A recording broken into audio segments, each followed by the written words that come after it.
Hirap na yung sitwasyon na ganito. Grabe sa profesyon niya. Hindi, kami okay lang kuya. Ikaw. Kung kami nga nahihirapan, mas lalo ka na. Maraming salamat po sir. Ayan, welcome kuya. Welcome. Kita namin yung sitwasyon mo. Oh, salamat po.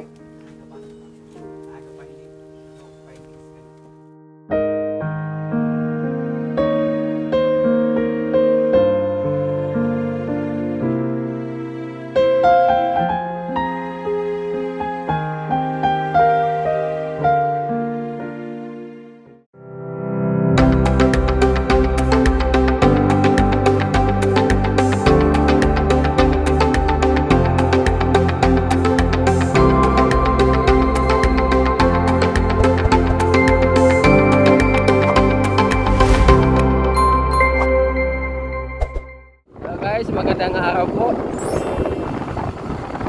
Titingnan natin ngayon yung sasakyan ko na pinapaayos. Miss ko na yun. Yan, titingnan ko kung okay na ba. Magdadalawang linggo na po siyang naka-standby dun sa shop.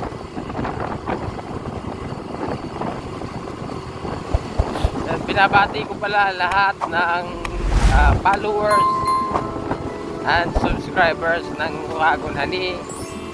So meron na po tayong 90,000 followers. Yan. Maraming salamat po sa inyong lahat. Kasi kung hindi dahil po sa inyo, wala tayong 90k followers.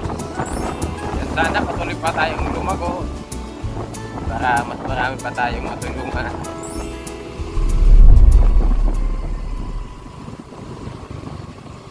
Oh, wala.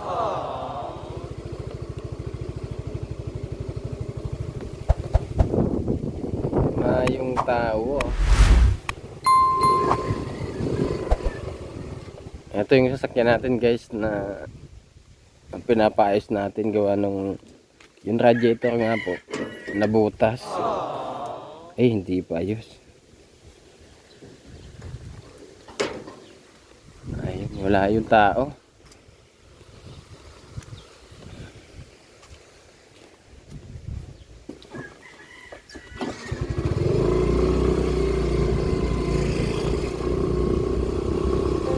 Ayun, dahil wala tao dun guys sa sa shop, yan, pinapayusan natin ng owner.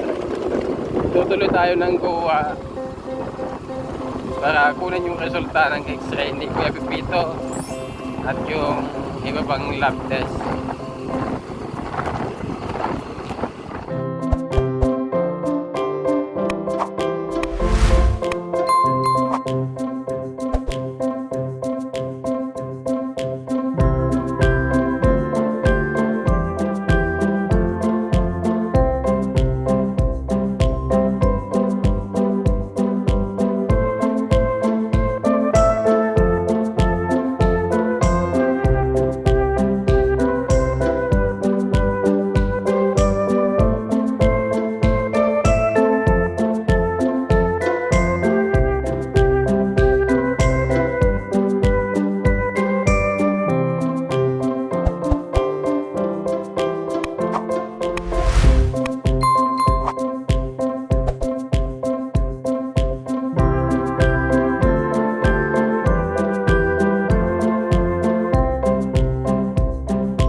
Yan po, dito na tayo sa Goa para kunin nga po yung resulta ng x-ray at iba pang lab test ni Kuya Pipito. So balik nila namin siya dito kahapon. So ngayon daw yung resulta. So kukunin natin. So dito kami nagpa-check up. Ayan. So titingnan natin. Kukunin natin yung resulta.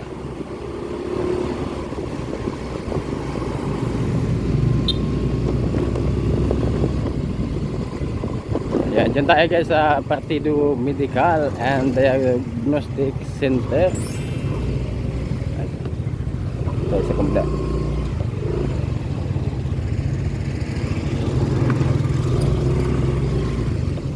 Ito na lang.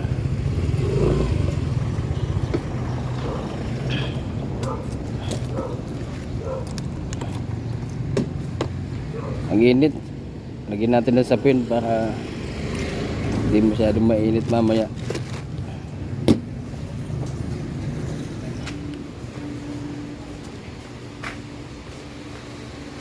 So makakuha na po kung ano result ng x-ray ni Pipito Basagre.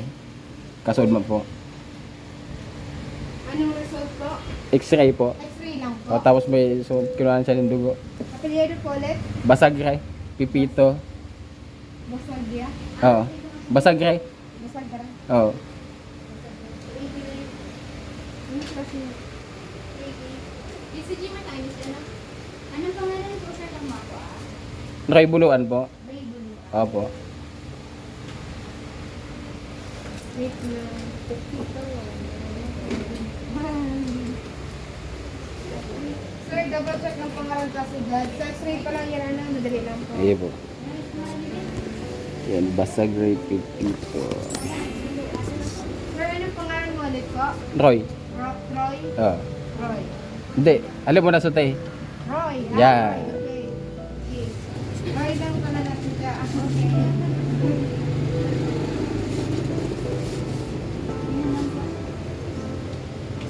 So, ano na ako? So yun guys, nakuha na natin yung resulta. So dadalhin na natin to dun sa doktor. So doon natin malalaman kung ano yung mga gamot na dapat niyang i-take.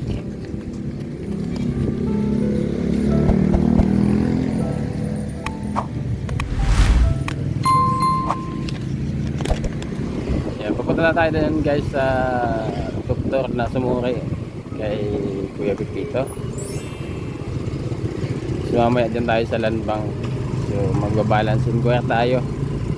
Yan, dahil may susurpresahin po tayong isang pamilya. Ayan, sino kaya yun? Sarap pag na-surprise na hindi mo inaasahan yung mga pagkakataon na mangyayari. So, bigla ka lang masusurprise. Sana all.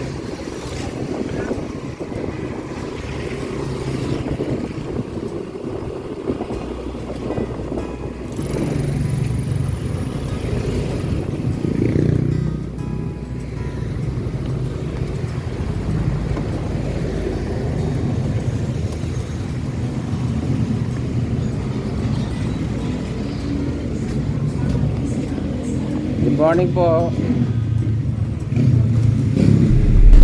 So guys, no, galing na nga po tayo dun sa loob. So niresetahan si Kuya Pipito. So kailangan natin na bilhin. So take 5 days man lang itong iinumin niya. So tara, bili tayo ng gamot ni Kuya Pipito. Salamat.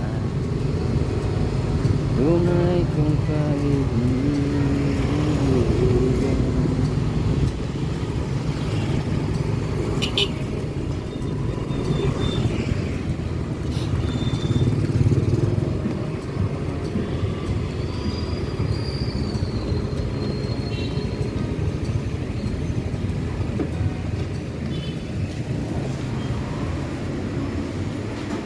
Every 8 hours po ako. Sige po. Thank you.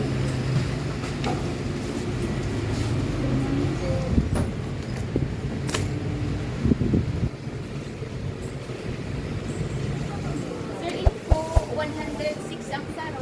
Tapos ini 150 ang saro. Gusto na po, sir. Sige. Mahal pala, no?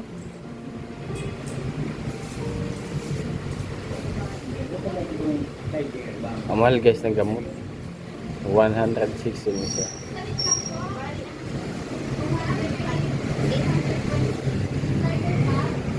May Robinson's card, sir. Mahal naman ang gamot na yun. 106 yung isa. Wow. Eh kung wala ka talagang pambili ng gamot, so magtitis ka na lang ng sakit.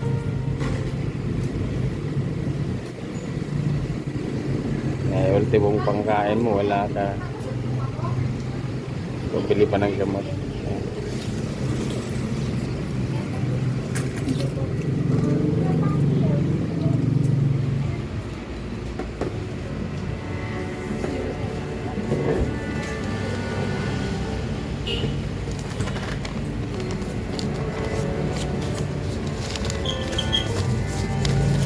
So ito guys, na nakabili na nga tayo ng gamot. So na hindi na natin to dadalhin dun kay Kuya Pipito. Baka bukas o the following day pababayin na lang natin siya kasi dadalhin namin siya sa Naga City. So para ma-check upan siya sa kanyang mata. So saka na lang natin to ibibigay kasi medyo malayo yung pagpupuntahan natin. Ayan. So ayan, natapos na tayo kay Kuya Pipito. So maraming salamat po sa inyong panonood. So abangan nyo po ang ating mga updates sa ating mga tinutulungan. Maraming salamat and God bless po sa ating lahat.